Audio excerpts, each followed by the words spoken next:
Welcome back to our channel Diana Deepti. ఈరోజు video వచ్చి ఏంటంటే ఆనియన్ రైస్ చేస్తున్నాను. దాని ప్రాసెస్ ఏంటో చూపించేస్తాను, చూసేసేయండి. అలాగే మా ఛానల్ ఫస్ట్ టైం చూసినైతే లైక్ చేయండి, షేర్ చేయండి, కామెంట్ చేయండి, సబ్స్క్రైబ్ చేయడం మాత్రం మర్చిపోకండి ఫ్రెండ్స్. ఓకే, 50 సబ్స్క్రైబర్స్ అయితే అయ్యారు కంప్లీట్గా. ఇంకా ఎక్కువ సబ్స్క్రైబర్స్ అవ్వాలని మనస్ఫూర్తిగా కోరుకుంటూ ఇంకా లైక్ చేయకుండా వెళ్ళిపోదాం. వచ్చేసేయండి, వీడియోలోకి చూసేయండి. వెలిగించేస్తాం కదా, కడాయి అయితే పెట్టేద్దాం. వేస్తున్నాను.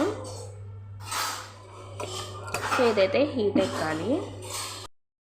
ఆయిల్ హీట్ ఎక్కిన తర్వాత కొంచెం జీలకర్ర, బిర్యానీ ఆకు కొంచెం బ్రౌన్ కలర్గా రావాలి.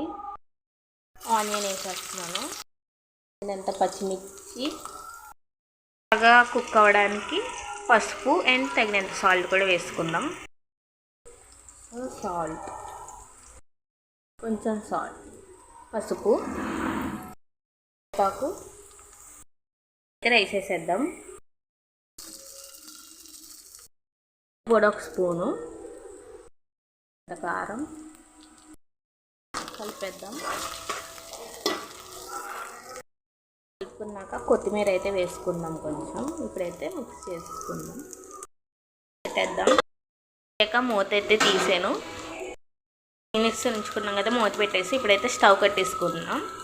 ఇప్పుడు చిన్న గిన్నెలోకి వేసి టేస్ట్ ఎలా ఉందనేది చెప్పేస్తాను. రైస్ అయితే ఇలా అయితే చేసుకుంటే మనకి సింపుల్గా ఉంటుంది. సో టేస్ట్ ఎలా ఉందో ఏంటో చెప్పేస్తాను.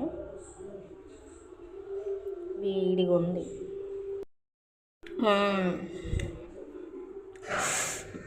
చాలా అంటే చాలా బాగుంది. నోట్లోంచి మాటలు కూడా రావట్లేదు, అంత కారము లేదు.